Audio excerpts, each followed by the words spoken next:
തമന്നയുടെ professional ലൈഫിനേക്കാൾ ഏറ്റവും കൂടുതൽ ചർച്ചയായിട്ടുള്ളത് വ്യക്തിജീവിതമാണ്. തമന്ന കുറച്ച് നാളുകൾക്ക് മുൻപ് വരെ നടൻ വിജയ് വർമ്മയുമായി പ്രണയത്തിലായിരുന്നു.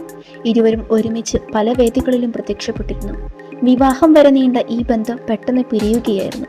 പൊതുവെ ഗോസിപ്പുകൾക്ക് വിശദീകരണം നൽകാൻ ശ്രമിക്കാത്ത തമന്ന ഇപ്പോഴിതാ തൻ്റെ റിലേഷൻഷിപ്പുകളുമായി ബന്ധപ്പെട്ട് പ്രചരിക്കുന്ന റൂമറുകൾക്ക് കുറുക്കിക്കൊള്ളുന്ന മറുപടി നൽകുന്നു. ലാലൻ ടോപ്പിന് നൽകിയ അഭിമുഖത്തിലായിരുന്നു നടിയുടെ പ്രതികരണം. വിരാട് കോഹ്ലിയുമായി പ്രണയത്തിലായിരുന്നുവെന്നും പാകിസ്ഥാൻ ക്രിക്കറ്റ് താരം അബ്ദുൾ റസാഖുമായി വിവാഹം ഉണ്ടാകുമെന്ന തരത്തിലുമാണ് ഏറ്റവും കൂടുതൽ വാർത്തകൾ പ്രചരിച്ചത്. ഇവയ്ക്കുള്ള മറുപടിയാണ് തമന്ന നൽകിയത്. ഇതുവരെയുള്ള കരിയറിൽ ഒരിക്കൽ മാത്രമേ താൻ വിരാട് കോഹ്ലിയെ കണ്ടിട്ടുള്ളൂവെന്ന് തമന്ന പറയുന്നു.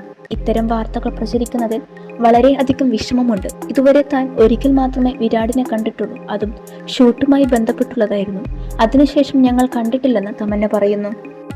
എൻ്റെ വ്യക്തിജീവിതവുമായി ബന്ധപ്പെട്ട് ഇത്തരം അടിസ്ഥാനമില്ലാത്ത കാര്യങ്ങൾ പ്രചരിക്കുന്നത് ഞാൻ ഇഷ്ടപ്പെടുന്നില്ല.